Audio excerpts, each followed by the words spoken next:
hiyo ita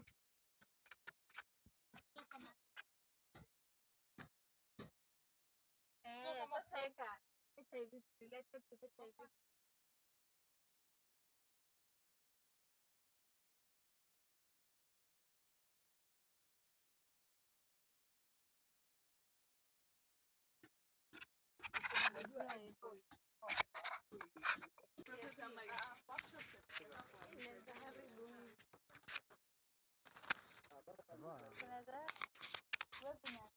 Hapana, tunasema tuendelee.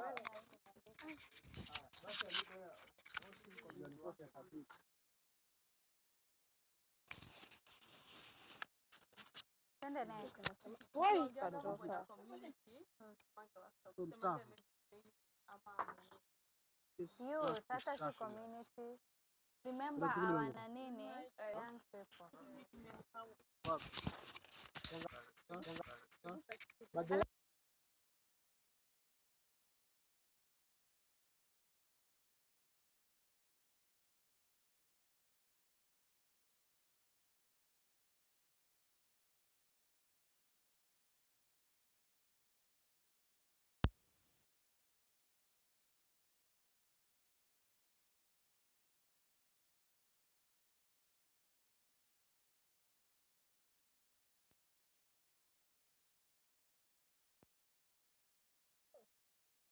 Mustafa, like it won't work without it.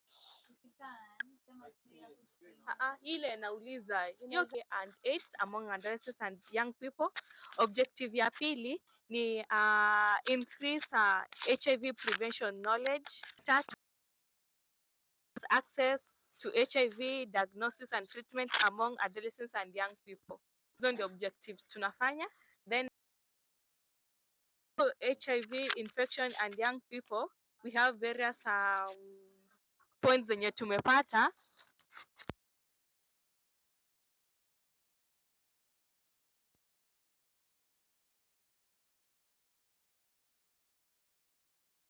Infection and young people, and then kuna so this is hi guys, this is group 4, and today we are actually touching on the priority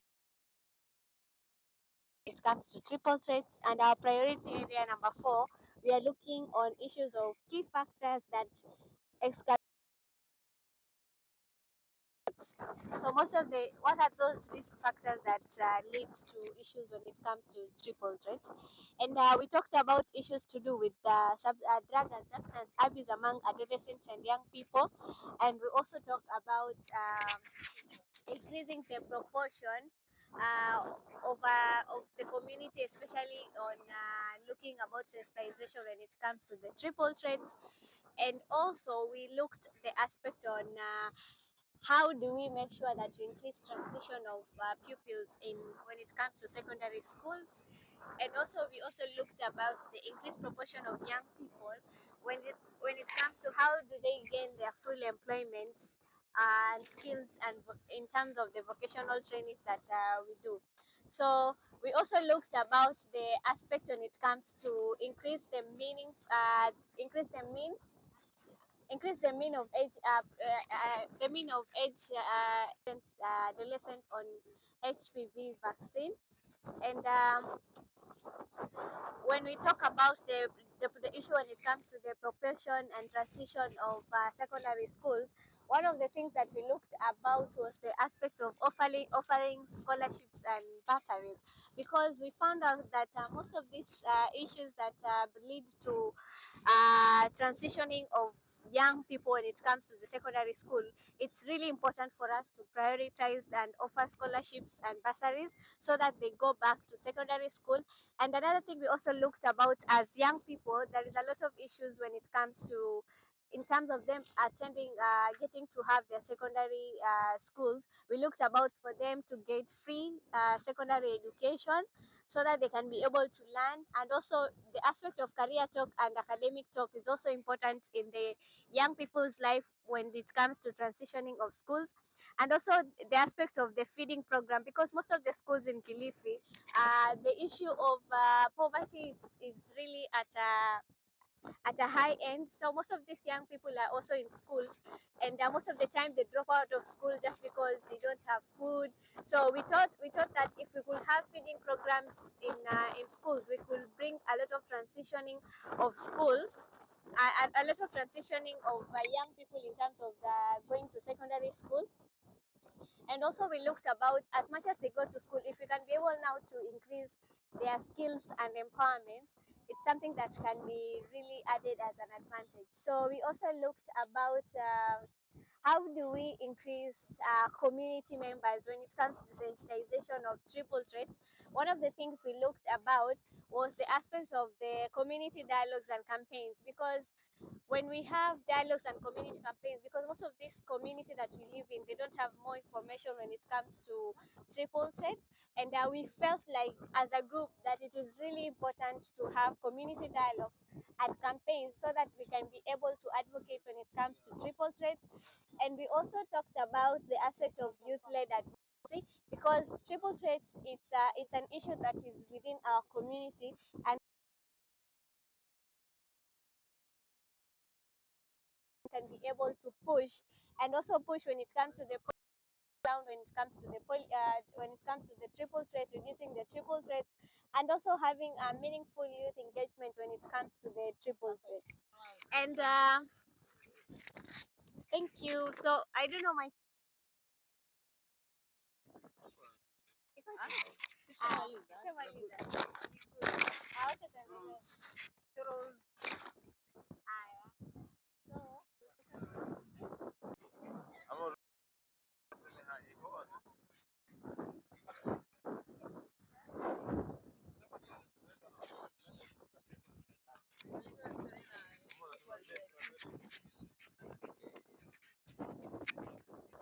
Okay, I'm Vincent Obondo, President for University. So today we are here discussing about the issues to do with triple threats. Most of us, with the youths, are the ones who are facing some of these challenges. You see, where many students are, or rather where many people are, the diseases are usually being easily transmitted. And even if not the only diseases, there are also some challenges that with the youths do face a lot. Since back at home, we have got different differences in terms of backgrounds, or rather in terms of the status quo. So, being here discussing some of these things, I represent the institution and majorly the bigger part of the students, because I'll air out some of the major issues that they are facing. And I know through this, we can have some of the solutions in order to combat or rather to mitigate some of these challenges. Sasa mimi nimefurahi na nimependa sana the Youth Voices and Action Initiative, kwa sababu wako hapa ili tupate solution. Kama kuna shida tunaweza advocate for change. Sisi ni group 2.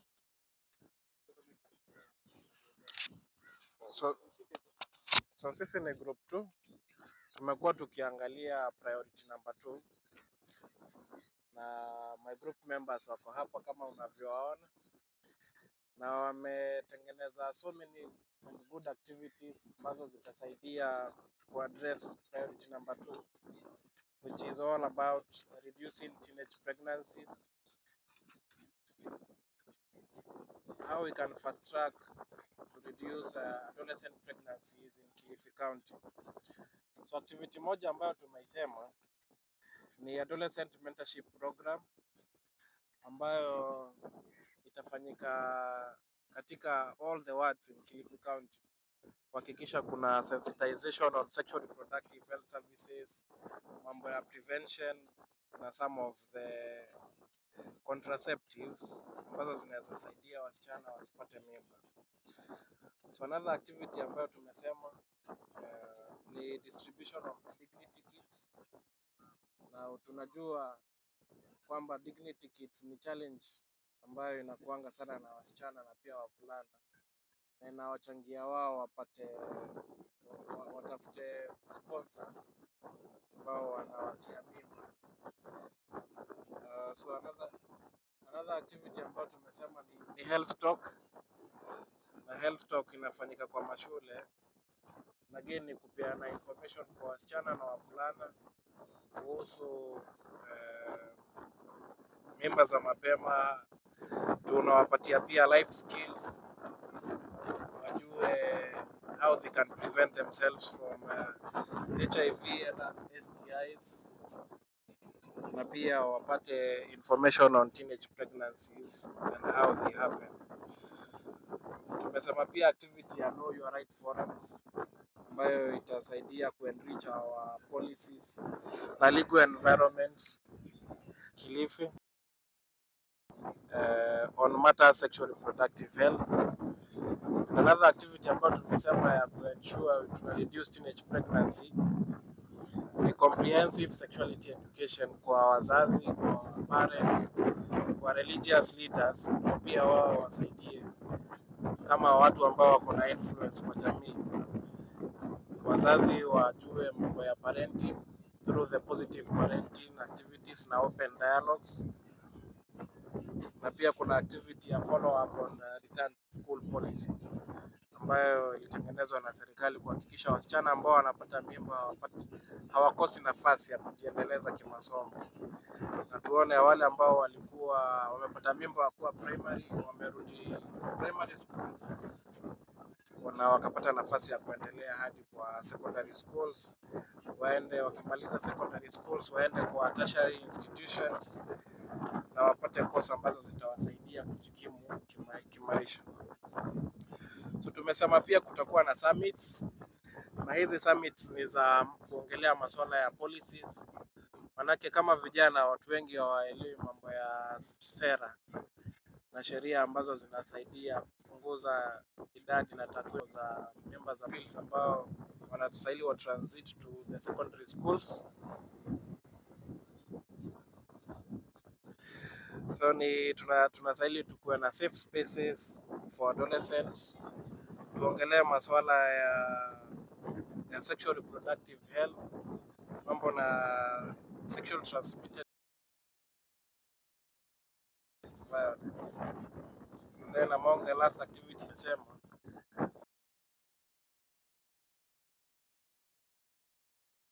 na reduce teenage pregnancies, kwa sababu wale ndio community gatekeepers wetu ambao girls wanaendelea kimaisha na wana achieve both their goals and dreams na hawakwami maisha in any point, without forgetting leaders ndo wao wakuwe macho yetu kwa jamii, na kama pia msichana hana mambo na pesa waone jinsi gani wanaweza kumsaidia. So basically hiyo ndio kile tumekuwa tukizungumzia hapa kama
discussion.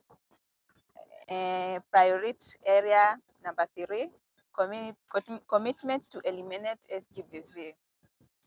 And the priority area number 3 tulikuwa tumeenda kwa the two commitments: reducing sexual and gender-based violence cases against adolescents and young people. Activities zenye tumejadiliana kama the group, tumesema number 1 conduct sensitization on SGBV on social media, awareness through storms and webinars, integration dialogues. Hizo tutafanya kwa through social medias awareness. Then our activity number 2, we had providing safe space and psychosocial support to the survivors. The survivors also need psychosocial support and spaces to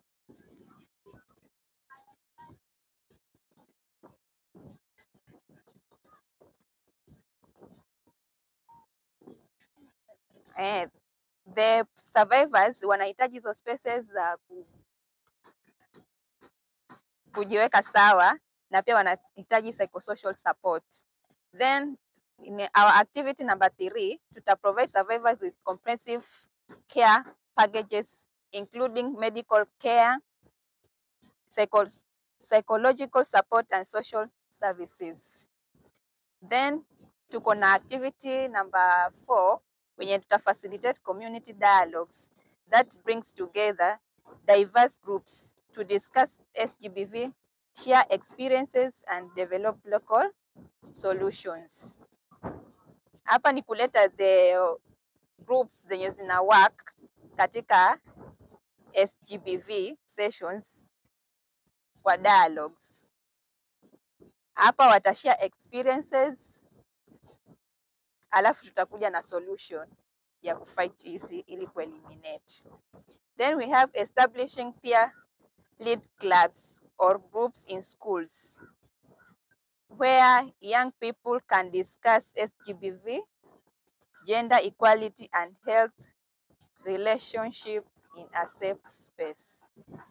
Ni ku create to safe space for the peers wa discuss the issues. Tena tuta launch campaigns about SGBV, tengeneza maposta makubwa makubwa tukitembea kwa community. Pia tutazipeleka kwa community events, pia community dialogues and that facilitates community discussion to encourage open dialogues and gender roles and cultural norms. Our area number 2 was to support policy and legal environment. Kwenye hii tumesema tuta provide legal aid to SGBV to have them navigate the justice system and ensure perpetrators are prosecuted. Another thing, tuta train police officers, social workers and healthcare professionals on how to handle cases related to SGBV, respond protocols and survivor support. Kuna hawa polices wengine hawana ule ufahamu kuhusiana na hizo kuhandle hizo cases za SGBV. So tutabidi to create trainings za hawa polices, healthcare workers na professionals wa health pia. Pia tuta follow up on SGBV cases and help to file for civic cases. Tutafuatilia hizi cases kwa koti, na mbali na kufuatilia pia tutasaidia hawa survivors kufile kwa civic cases. Kuna hizi za kuwa mtu anafaa kwa compensated, so kuna wengine hawajajua hiyo, so tutawasaidia kufile hizo cases. Then tuta leverage TV, radio and social media platforms to run public services announcement, documentaries and discuss about the effects of SGBV and legal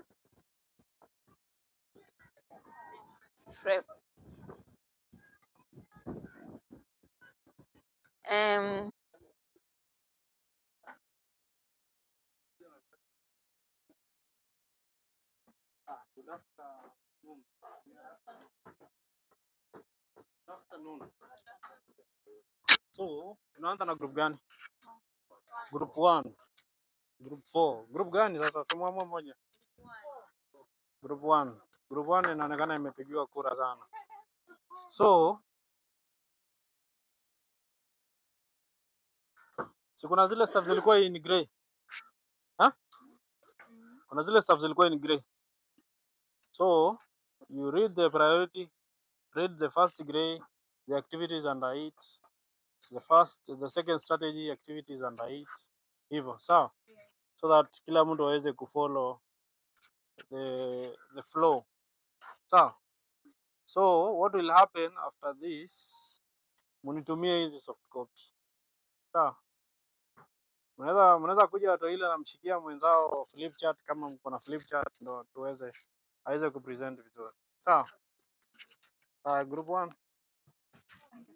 Group 1 tumesema group 1 inaanza. Na mtu anataka kuintroduce watu wake.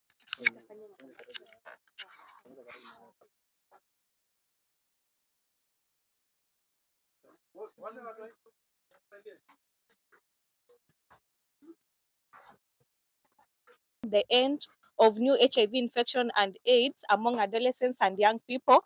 So mi nafanya introduction and they will do the presentation. We had 3 objectives. One of the objective tulikuwa nayo is reduce new HIV infection among adolescents and young people. That's AYP. Objective ya pili ilikuwa increase HIV prevention knowledge. Objective ya tatu yenye tulikuwa nayo ilikuwa increase access to HIV diagnosis and treatment among adolescents and young people. So we discovered that the adolescents and young people that we were dealing with wako age 10 to 24. And in Kenya, as you know, we have around 16 million people, and 34% of the 16 million are young people. So we were dealing with the young people.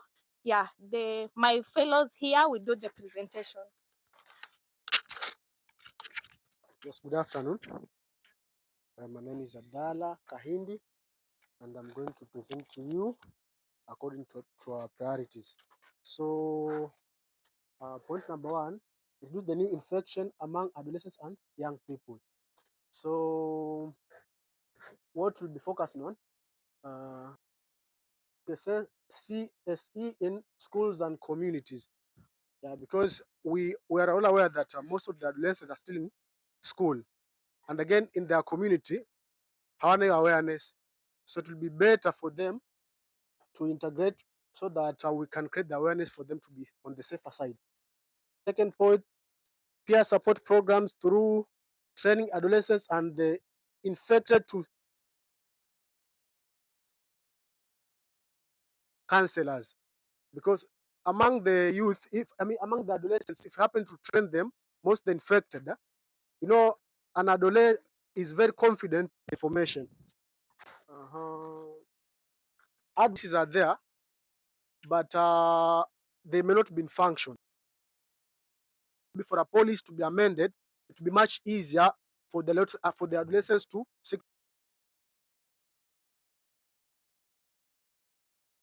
tools through establishing the system to gather.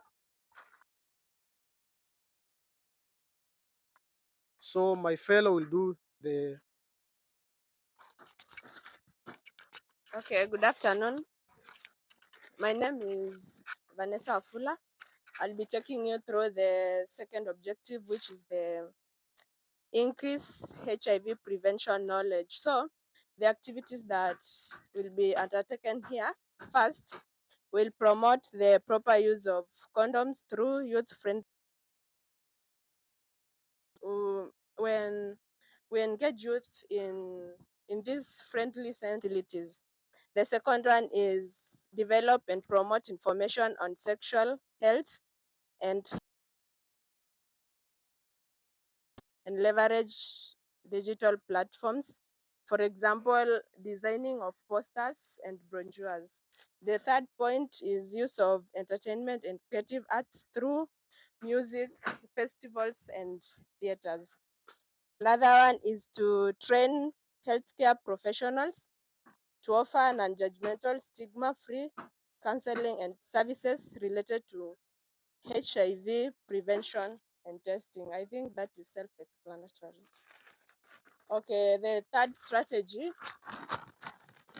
is to increase increase access to HIV diagnosis and treatment among adolescents and young people. So the activities here are: one, to increase access to youth-friendly services, like so that to these people they can feel that their information is confidential, and also is to have flexible clinic hours for this to avoid them going to facilities to be tested for health services.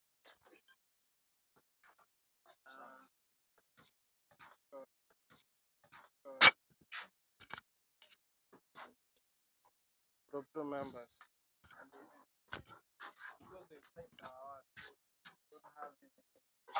Come, Sarah.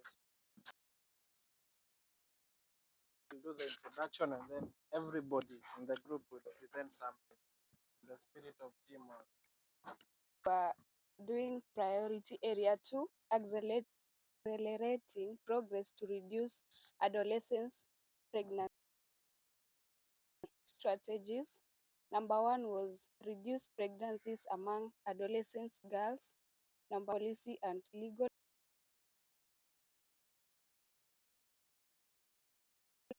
increase proportion of pupils transitioning. So that is a female sound voice. Now we can hear a gentleman voice. Good afternoon. Strategic number 1, reduce pregnancies among girls. Tukasema management, peer-led monitoring groups in school and community. Kidogo.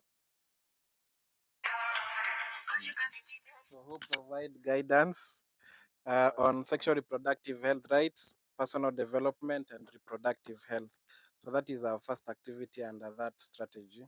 And then our second strategy is to implement workshops focusing on vocational skills, entrepreneurship, and financial literacy that is aimed at empowering girls to become financially independent and reducing the dependency ratio and the over-reliance on a relationship that could lead to early pregnancy.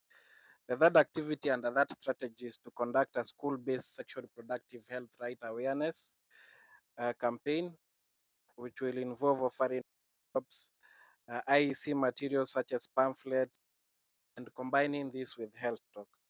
The fourth activity is establish a confidential sexual reproductive health hotlines and mobile applications that will give correct information on sexual reproductive health. The fourth activity or the fifth activity is to develop a sexual reproductive health education program that targets adolescent and young people who are out of school, such as the community centers, the youth hub, and the informal spaces such as the maskanis. So the next one we'll get from Jess. The next one is improve policy and legal environment to prevent the triple threat. That is the second one. Alafu tukaongelea kuhusu katika hiyo improve policy and legal environment to prevent the triple threat, tukasema tuna organize know your rights forums where adolescents girls are educated on their sexual reproductive health rights, including access to reproductive health services, protection from early marriage, and their legal rights under current health policies. Then the second one, host multiple stakeholder forums involving parents, teachers, religious leaders, and schools, curricula, and community religious leaders and policymakers to advocate for the integration of comprehensive sexual education into school curricula and community outreach program.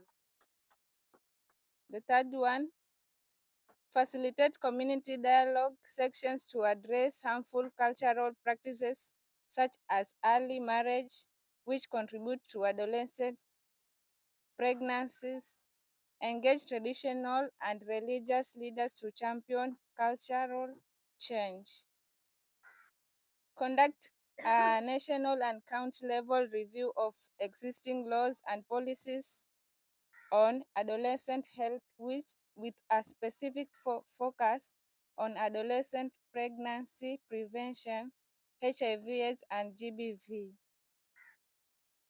The next one, organize roundtables and dialogues with legislatures, policymakers and key government ministries to address the need for adolescent-specific laws and policies.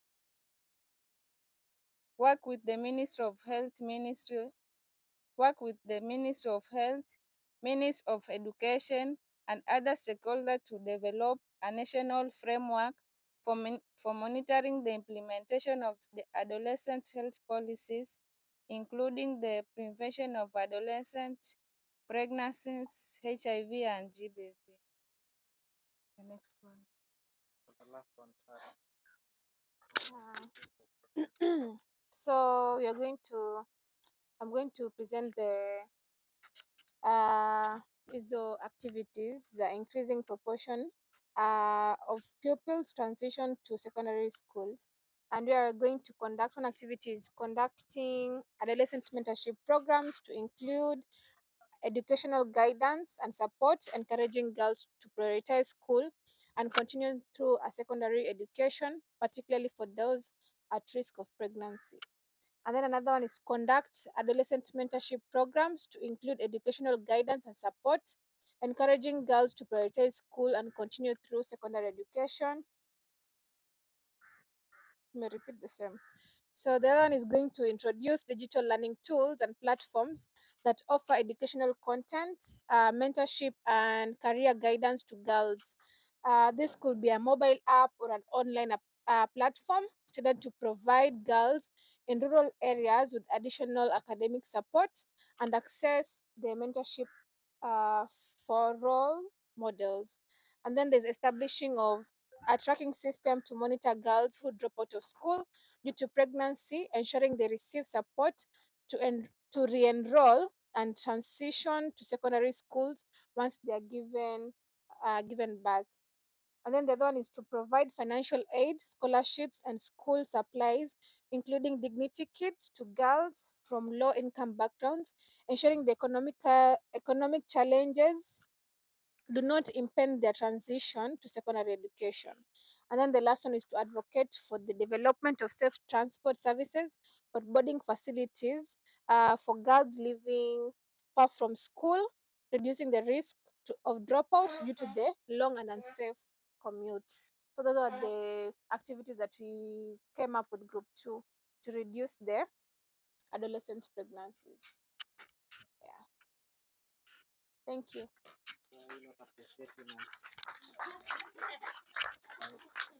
So the next group 3, the next presenter.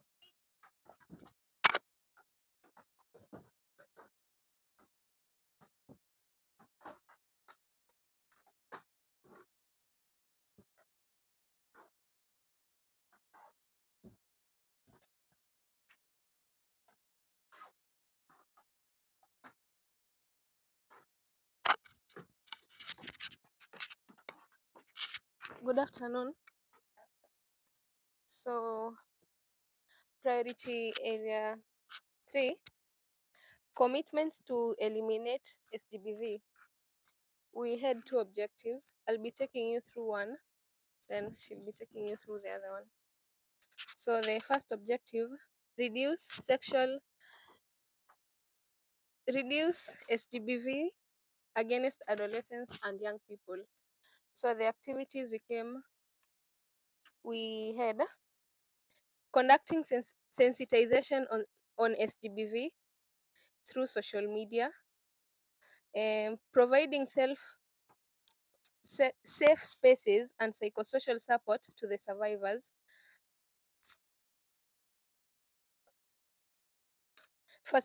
facilitating community dialogues that bring together device groups and discuss SDBV and share experience to develop local solutions. establish peer-led sorry establish peer-led club clubs in schools where young people can discuss on SDBV, gender equality, and healthy relationship in a safe space. Launching campaigns about SDBV using posters, social media, community events, community dialogues that facilitate community discussion to encourage open dialogues about SDBV, gender roles, and cultural norms. Good afternoon. My name is Hilda.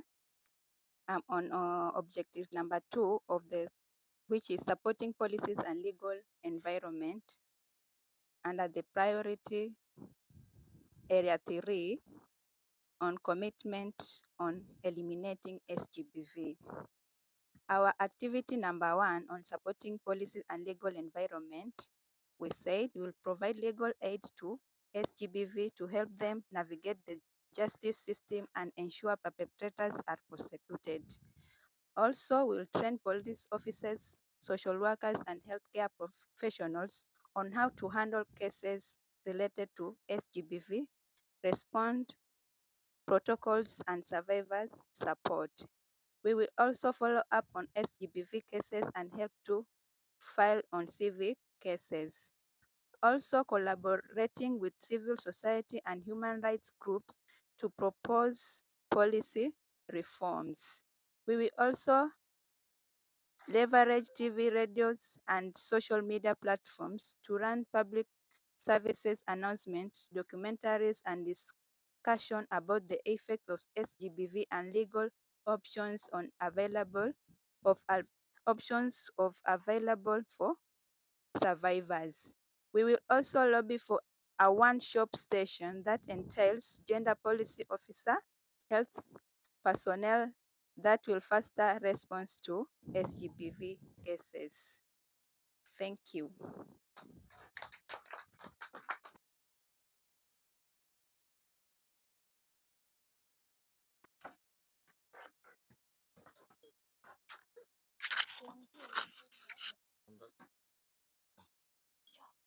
Group 4 members.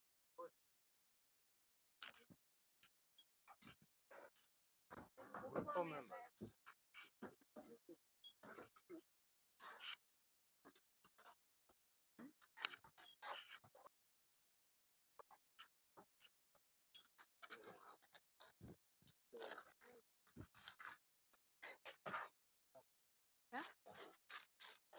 Four. Our priority area was number 4.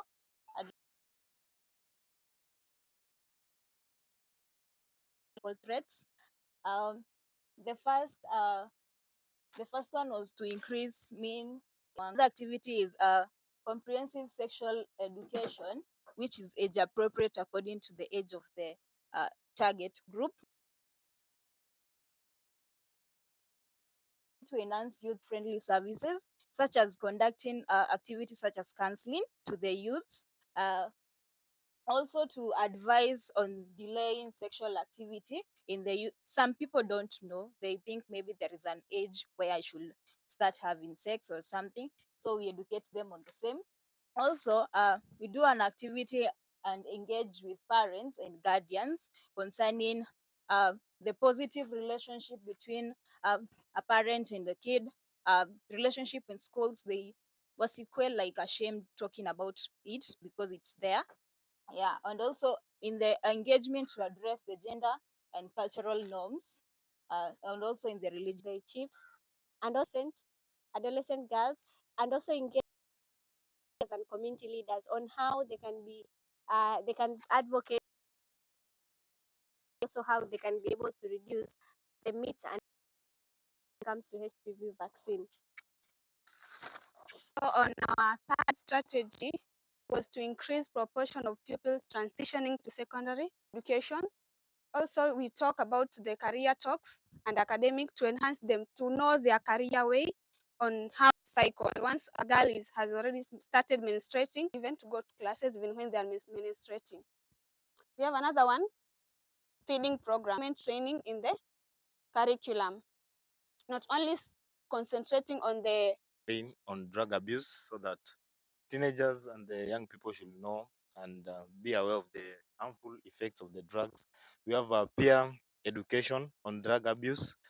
Yeah, we can say building and coping skills.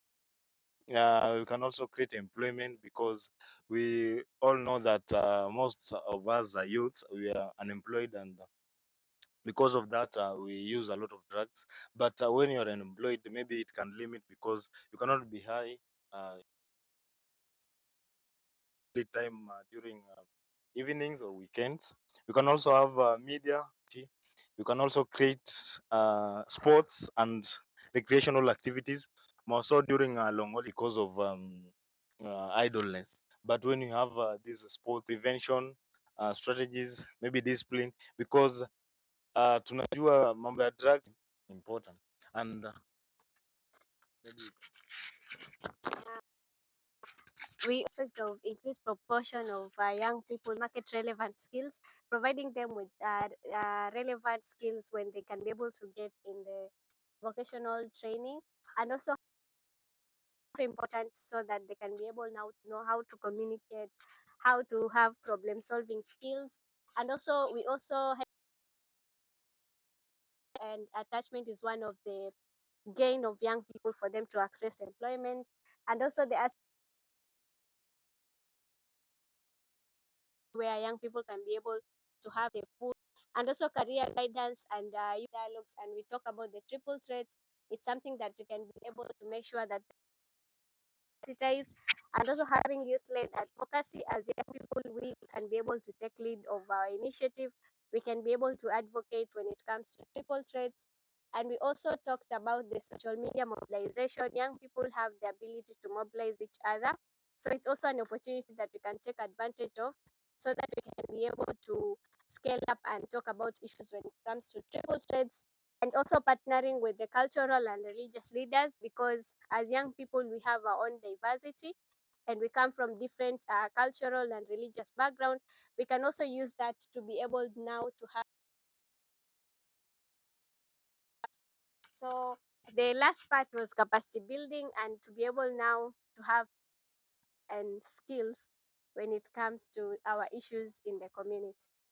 Thank you. This is group 4.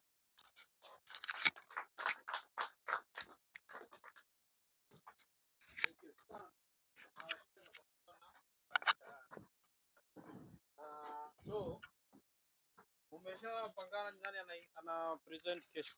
Group 4. Group 4 nani ndo anafanya atasit kwa panel kesho? Nani anasit kwa panel? Group hiyo tushapata. Group 3. Group 2 iko wapi?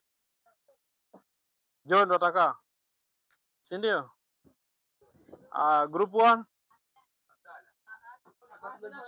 mshamchagua. So so what will happen? Kesho vile taran two sets of online versions. Tutakuwa na version ya kwanza thank you very much. Atesi anatuambia hata tukakula lunch. Nitaona hizi bendera hapa. Tuko hapo tu ndani hapa. Weke arrow kwa barabara. Oh, group 1. Oh.